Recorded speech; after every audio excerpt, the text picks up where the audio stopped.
Welcome to the Tell Us Ellis podcast. Okay, everybody, I'm recording this on a Tuesday evening. We're going to push back the weekly football talk with Murph. I'm traveling to New York tomorrow. Murph is coming back from Florida, so we're just crossing paths a little bit, but we'll be sure to do a podcast before NFL football kicks off. I think the only college game this week is the Army-Navy game. I believe that's this weekend. If not, it's the next weekend.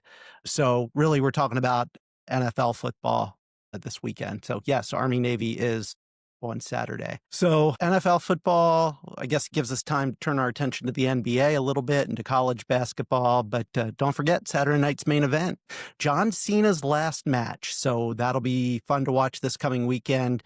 And of course, the baseball winter meetings are going to conclude here shortly. It's a slow go at first, and then all of a sudden today, news hit that Edwin Diaz signed with the Dodgers, 3 years, $69 million deferred money in there. I know some people don't like the concept of deferred money. It's helped the Dodgers so much in their pursuit of big players, including Shohei Ohtani, but it looks like that was part of the deal with Edwin Diaz. And then the Tigers expressed interest in Ha-Seong Kim. So that's kind of on the burner right now. Red Sox talking to Eugenio Suarez, which it's a little bit of a surprise. I really think Seattle's a better fit for him. But then news broke just recently that Kyle Schwarber signed a 5-year, $150 million contract to remain in Philadelphia. That changes some things with some of these teams that were considering Schwarber, including, and this was a really good nugget for me to learn, that Ken Rosenthal reported that the Orioles offered Schwarber that same deal, 5 years and $150 million. It tells me that the Orioles are being aggressive here and they're going to get a bat. Sounds like they're meeting with Pete Alonso tomorrow, or Alonso's agents. And I'm still hearing that they're expressing interest in Kyle Tucker, although that is a huge deal. When that goes down, that's going to be a $300 million plus deal. I just can't see the Orioles going that far, but who knows? So good news was mixed with bad. There was a drawing today for the draft, and the top, I'm not sure how many teams it is, but are part of a draft lottery where the Orioles had the third best chances of getting the number 1 pick in this year's baseball draft. Well, they ended up getting number 7. So didn't go the way I wanted it to. College baseball, or the Major League Baseball draft, is a little bit different than the NFL, where some of these college players, you draft them number 1 overall and they work out, and many times they don't. You don't know, and there are so many more players drafted and part of a development system. So maybe having the number 7 pick isn't a bad thing. We will see. But today I want to talk about a couple of things. Number one, I have alluded to it the last couple of podcasts, and things have even become more strange. This Netflix Warner Brothers deal, or maybe it's Netflix versus everyone else, the world, I don't know. It just intrigues me so much how this deal has formed, how Paramount was interested, how Paramount was out of the mix, and it looked like Netflix was moving forward. And then all of a sudden, Paramount makes this unbelievable counteroffer in the last 24, 48 hours that has shaken up everything. So I want to go through it a little bit. Maybe as I'm going through it, it will lead you to understand why it interests me. Yes, it involves entertainment, which I love entertainment. I love movies. I love television. It impacts professional sports, and it also impacts professional wrestling. So I want to talk about that a little bit. And then I just want to talk for a couple minutes about my experience at AEW Dynamite last week. Very great show, and I'll dig into that a little bit more. So I'm going to officially call this my first entertainment podcast, because I am going to spend some time on the Netflix Warner Brothers deal. Yeah, we'll add a little bit of wrestling flair to it as well. So let's get into it. Okay, well, what started as Netflix announcing their blockbuster acquisition of Warner Brothers Studios and its entire streaming business has now turned into a bidding war, a legal battle, a regulatory showdown, and honestly, a fight over the future of both streaming and sports entertainment. It's messy, it's political, it's expensive, and honestly, it is absolutely fascinating to me. Everything I love. So today, what I want to talk through is what's happened in the last week, why this has become a battle instead of a deal. I want to give you some quotes from various articles over the last week that helps kind of formulate where this deal has been, where it's going. I want to talk about the impact on sports and professional wrestling. I also want to talk about the impact on movies, streaming, and HBO, and also what I believe will happen next. Before we get into it, the HBO portion is important to me. I mean, I remember as a very young kid, this was, boy, I don't know, late 70s, early 80s. HBO, like we had our local channels, NBC, CBS, ABC, and then you turned the dial to number 4 and we had HBO. And I was there from the very early days to when movies would come on and they'd do that camera shot through the fictitious city. It's iconic right now, or it's always been iconic. HBO's just been part of my life. And they've had so many great movies, and then look at their development business and what they did with one of my favorite series of all times, Game of Thrones. Some of the reasons I'm interested in this whole thing. So let's start with just the week. I'll call it the week that moved the earth. So just starting with the basics, Netflix shocked the world by announcing an $82.7 billion acquisition. That is right, $82.7 billion acquisition of Warner Brothers Studios, HBO, HBO Max, and the legendary Warner Brothers Library. The Warner Brothers Library in and of itself is just massive. You're talking DC, you're talking Harry Potter, Game of Thrones, the entire HBO Prestige catalog, Warner Brothers Pictures. It's one of the biggest intellectual property troves in existence. But the deal was conditional. It required Warner Brothers Discovery to spin off its cable arm like TNT, TBS, CNN, the Discovery Channel. It required them to carve all of that out into a separate company called Discovery Global.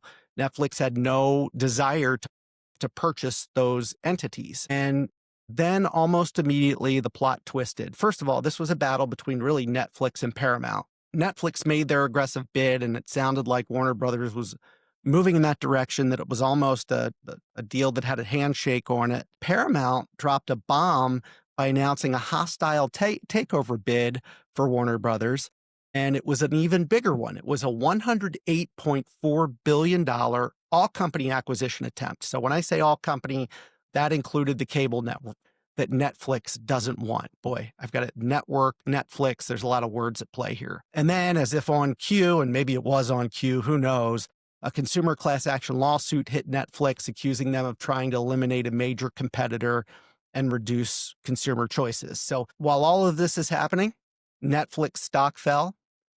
Analysts raised alarm bells about the debt risk that Netflix would be taking on with this deal.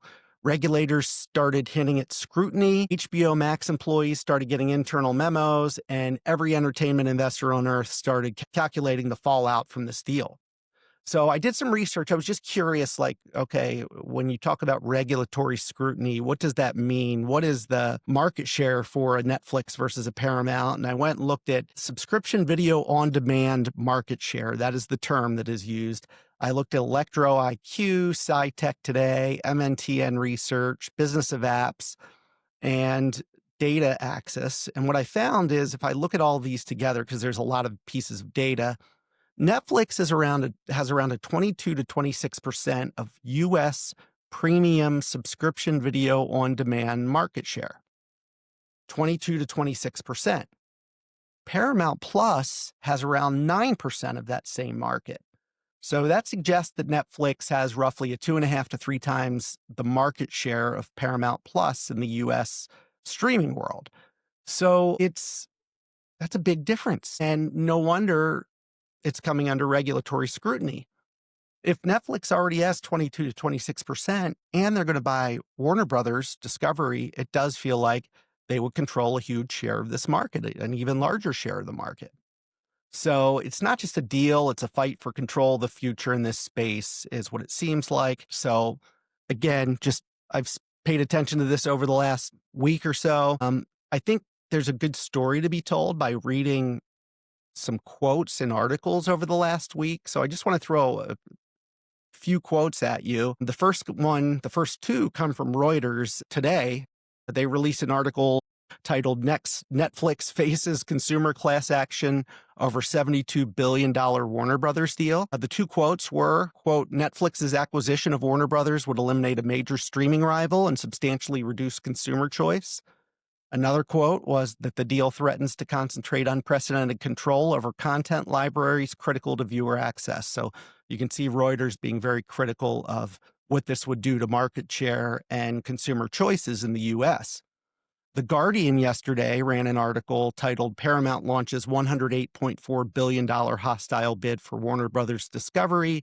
One of the quotes in that article was actually from Paramount that said, our offer is superior and we intend to make it impossible to ignore. So a lot of posturing there. They clearly want to make it known we have the better offer.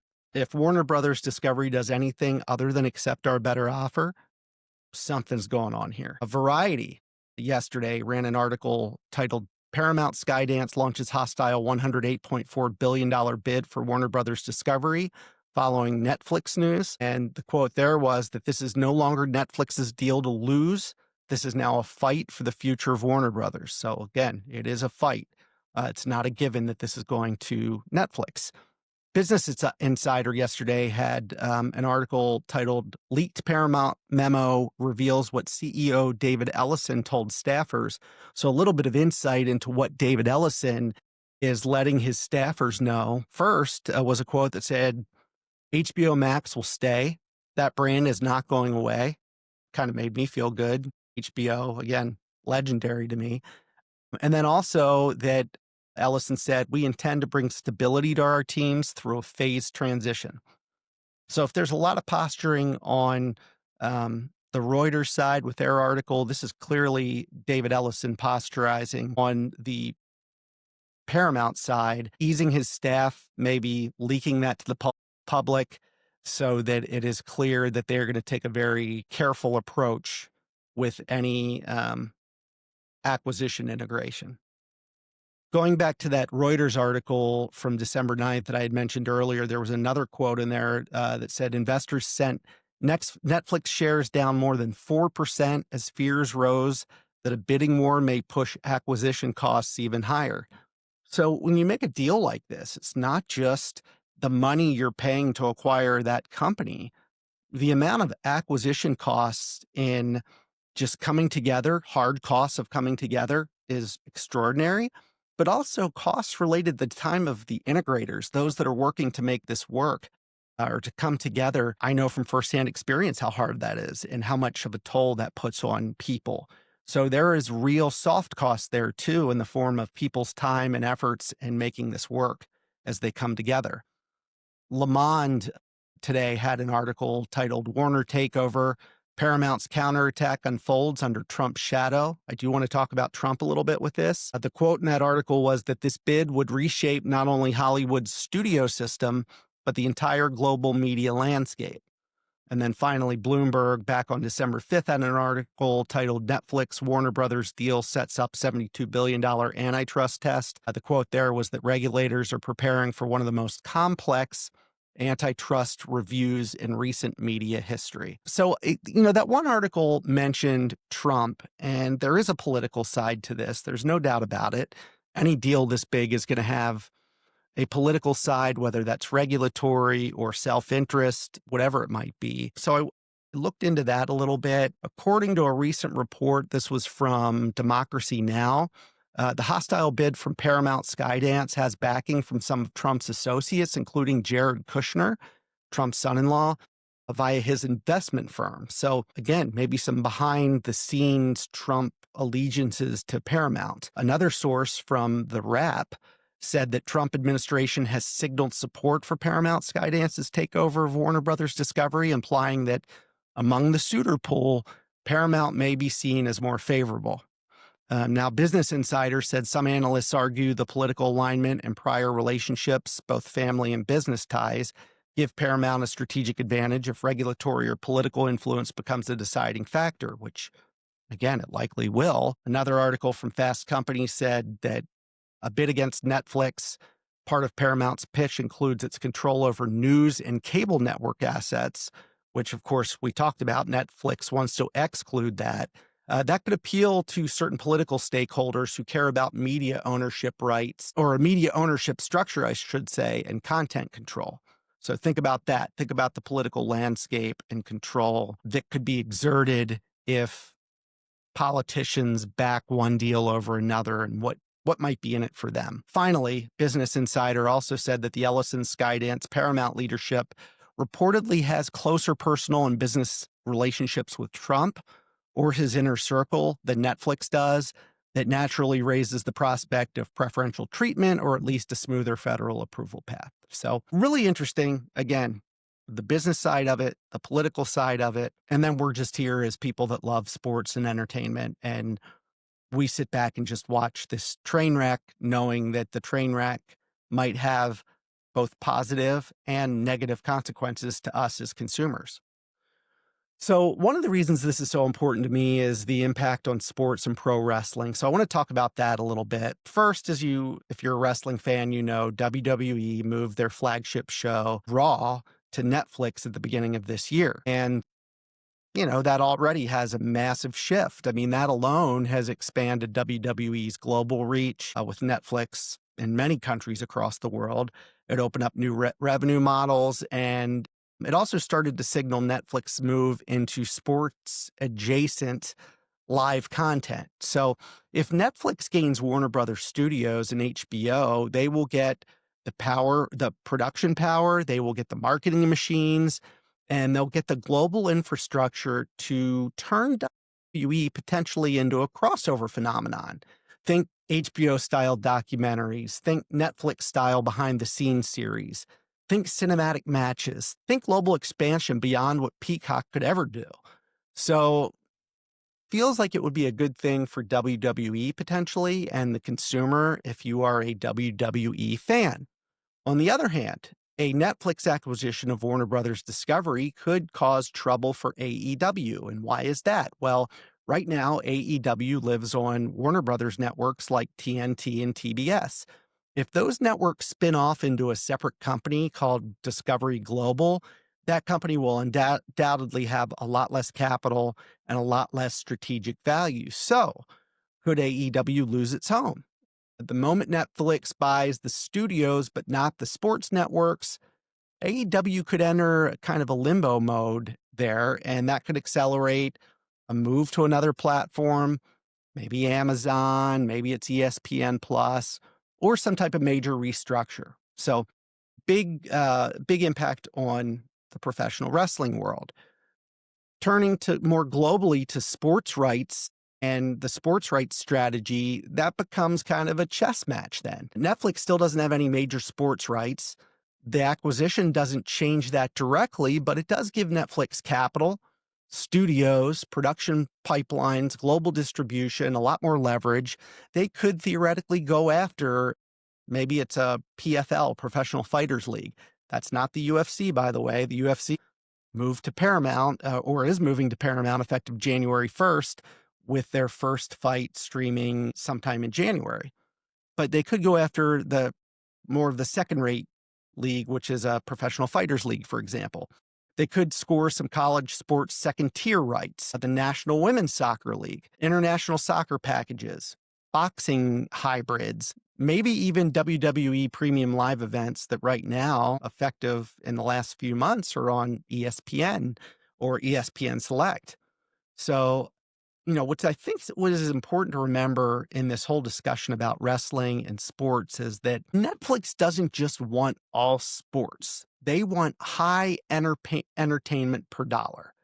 So that's what wrestling is. That's what combat sports is. That's what docuseries are. That's live, but scripted athletics. Yeah, I'm not saying combat sports is scripted, by the way, but the cinema aspect of those types of events could be very meaningful to a Netflix. So we've talked about the business side, the political side, the impact to wrestling, the impact to sports. What about entertainment? Maybe the biggest piece of everything. I mean, HBO is an absolute crown jewel. HBO Max may remain separate for now, but with Netflix owning HBO, the creative possibilities just explode. I mean, think about HBO level prestige, Netflix level distribution, Warner Brothers level IP. I mean, that's Game of Thrones plus Stranger Things plus DC plus Dune. All of that's in one ecosystem. It's kind of what Disney had at one point, but this is at a much larger scale. So the theatrical implications are huge. Warner Brothers Pictures is still a top tier theatrical studio, but Netflix is historically anti-theatrical.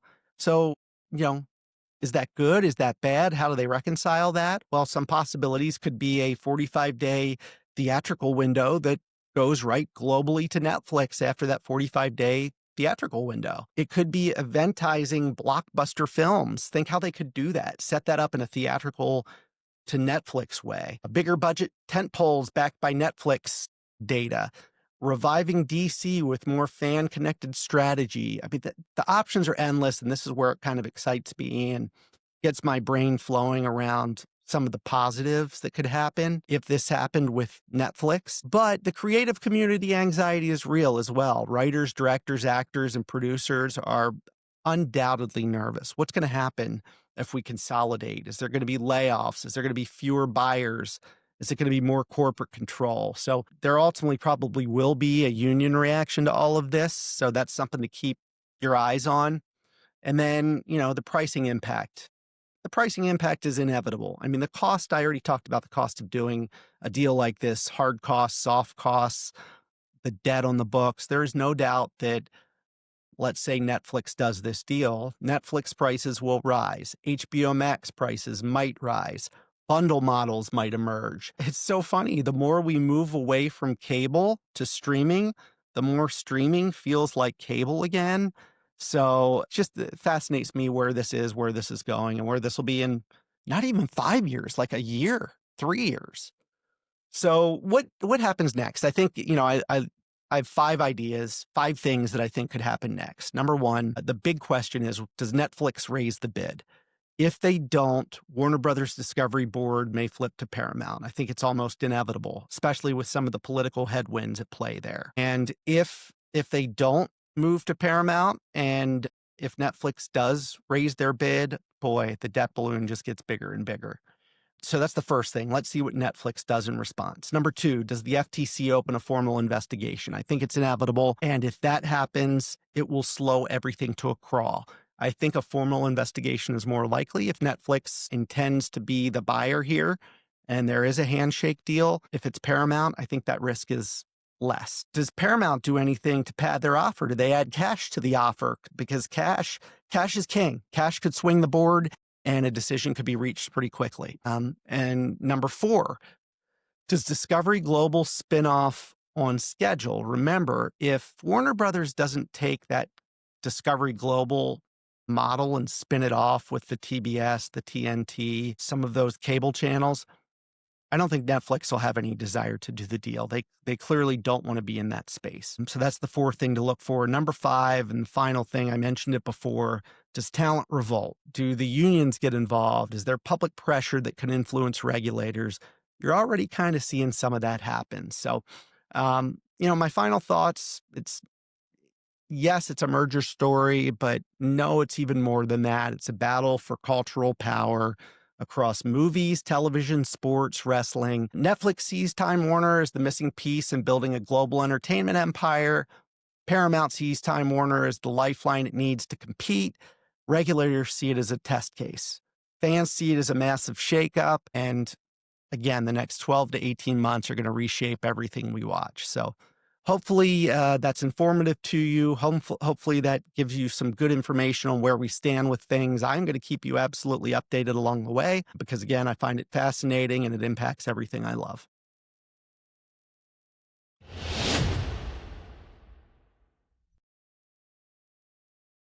So I attended AEW Dynamite last week. It was my birthday, and my wonderful wife agreed she would accompany me. She does not love pro wrestling. She's been to events. She's been to WrestleMania before. She puts up with it. Sometimes I'll be watching it and she'll say, oh, there's that person or that person. But let me be very clear. This was not something that she was like, it's your birthday. Let's go. Let's have a great time. She went with me begrudgingly. Um,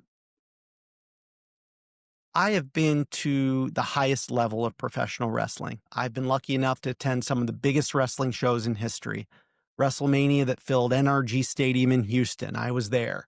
State Farm Stadium in Phoenix, Arizona, I was there. The Georgia Dome in Atlanta, the old Georgia Dome, I was there. Hard Rock Stadium in Miami, I was there. Even as recently as the most recent Royal Rumble this past February in Indianapolis, 75,000 people show up. I was there. I was on the grandest stages you can imagine. And now I go to AEW Dynamite in the Fishers Center in Fishers, Indiana. It's a center that holds about 7,500 people, but with the stage and camera configuration, it was probably half, maybe two-thirds of the seating capacity. It was full, but the way they configured it, just there was less seats for the filming. This wasn't a casual crowd. This was the hardcore wrestling audience. You had fans of WWE, AEW, Ring of Honor, New Japan, the major indies. I mean, I saw people wearing things from independent promotions that I barely recalled existed. People from everywhere who live and breathe this stuff. The atmosphere was electric in its own kind of intimate way. I was sitting second row, close enough to see facial expressions, close enough to hear the smack of every chop. And before the cameras even rolled, Tony Khan himself came out to welcome the crowd. Right away, you could feel it. Tony's love for wrestling, his pride in AEW, his pure enthusiasm. It set the tone for the entire night. The first match on the card it featured local wrestlers. They usually do this. They'll bring in some local talent. And it was 3 local wrestlers taking on the Outrunners with Dalton Castle. And let me tell you, all 6 guys, whether they're the local guys, whether they're these veteran wrestlers who have been in it at the lowest independent promotions in history, they all delivered. They played to the crowd, they entertained, they worked flawlessly together. They had so much joy in that ring, and it spread through the whole building. Fans were laughing, cheering, oohing, eyeing. I mean, it genuinely reminded me of mid-'80s WWF at the old Hershey Park Arena. That kind of pure, joyful wrestling magic. Then we got a few Ring of Honor matches in, which gave me a chance to see Mercedes Moné. Yes, Sasha Banks. It was my first time seeing her. I'd never seen her in person. She was phenomenal, completely connected to the audience, fully in control, an absolute star. And then Dynamite started, the main broadcast, and I was honestly blown away.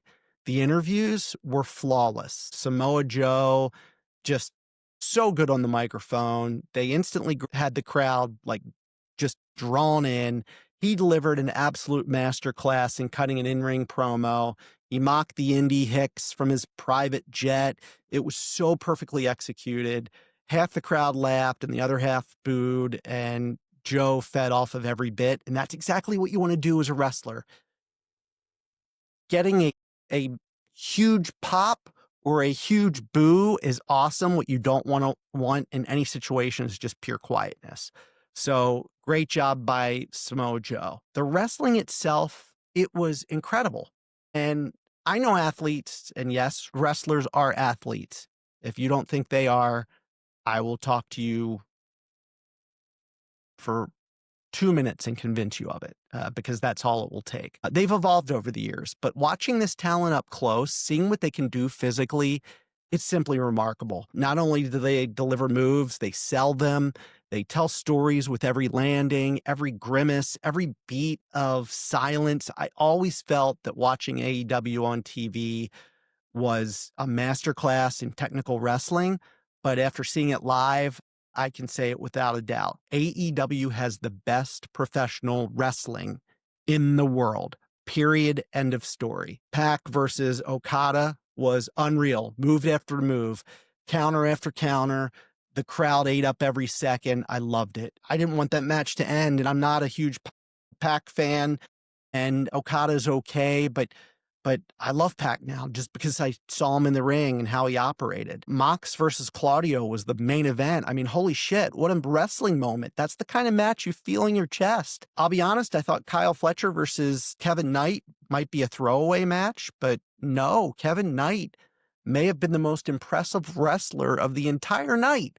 This guy is going to be an absolute star. And then there was the Don Callis family segment. Callis is just unbelievable with a microphone. He's Bobby the Brain Heenan. He's Jimmy Hart. He is slick. He is every manager, Captain Lou Albano, everyone put together into one person. He is just awesome with the mic. They had the segment with him. They had a run-in with Jurassic Express, the Young Bucks, and then out comes Kenny Omega, who gets the biggest pop of the night. Absolute chaos in the best possible way. That's the kind of surprise confrontation that makes live wrestling shows so unforgettable. So look, I'm not saying that AEW is the media darling that WWE is, and I don't think that's Tony Khan's goal anyway.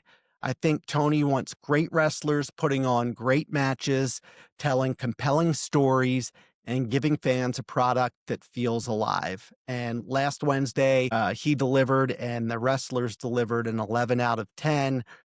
I'll keep watching AEW. I'll keep watching WWE, NXT, Ring of Honor, TNA, even Major League Wrestling.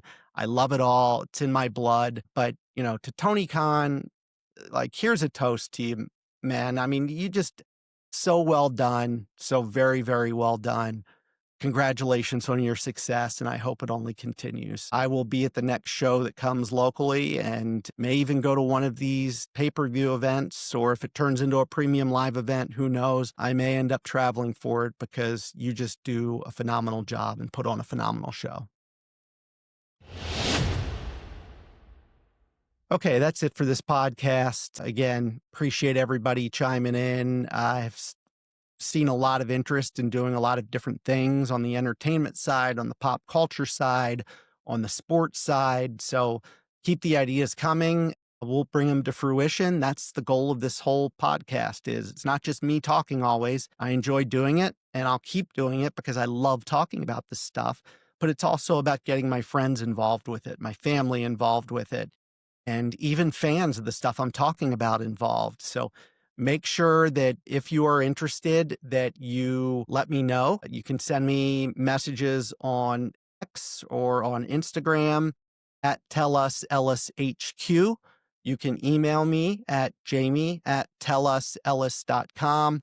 Of course, watch the video at Tell Us Ellis Media on YouTube, and connect with me. Would love to talk to you. Would love to talk sports. Until next time.